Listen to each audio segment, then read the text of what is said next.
अन्न व औषध प्रशासनाच्या आयुक्त पदाचा पदभार स्वीकारल्यापासून धडाडीची कामगिरी करणाऱ्या तुकाराम मुंढे यांच्या संबंधी एक मोठी माहिती समोर आली आहे।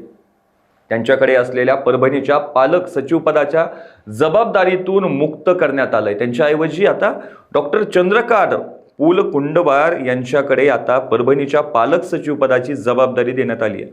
दिव्यांग कल्याण विभागाचे प्रधान सचिव असताना 23 फेब्रुवारी 2026 रोजी तुकाराम मुंढे यांच्याकडे परभणीच्या पालक सचिव पदाची जबाबदारी देण्यात आली होती। नमस्कार, मी बालाजी शिंदे आणि तुम्ही पाहताय लोकाशा टीव्ही।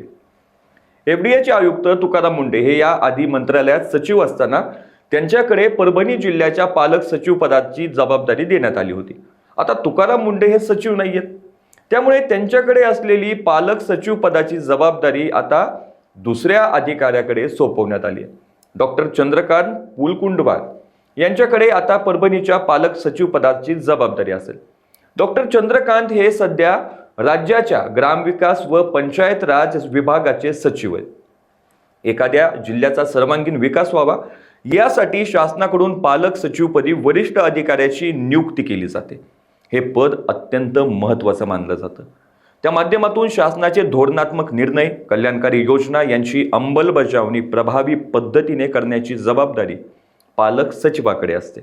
संबंधित जिल्ह्याच्या पालक सचिवाला वर्षातून 4 वेळा किंवा 3 महिन्यातून किमान एकदा दौरा करून विकास कामांचा आढावा घ्यावा लागतो। त्या जिल्ह्याच्या विकास कामासाठी नेमके उपाय सुचवण्याची तसा अहवाल सुचवण्याची जबाबदारी पालक सचिवावर असते। अन्न व औषध प्रशासनाच्या आयुक्त पदाची जबाबदारी घेताच धडाडीचे IAS अधिकारी अशी ओळख असलेल्या तुकाराम मुंढेंनी कारवाईचा धडाका लावलाय। राज्यभरात विविध ठिकाणी छापेमारी करत त्यांनी अनेक ठिकाणच्या भेसळ उघडकीस आणल्या। तसेच त्यांनी या प्रकरणात अनेकांवर गुन्हे दाखल केलेत। त्यामुळे राज्यभरात भेसळ करणाऱ्या व्यापारी आणि दलालांचे धाबे चांगलेच जाण्याचं चित्र आहे। तुकाराम मुंढे यांच्या या कारवाईचे सर्वसामान्य लोकांमधून कौतुक केलं जाते। या कारवायांमुळे व्यापाऱ्यांच्या दबावात येऊन अन्न व औषध प्रशासनामधून त्यांची बदली करण्यात येऊ नये अशी अपेक्षा सध्या व्यक्त केली जाते। अशाच ताज्या अपडेटसाठी लोकाच्या टीव्हीला सबस्क्राईब करा आणि लाईक करायला विसरू नका।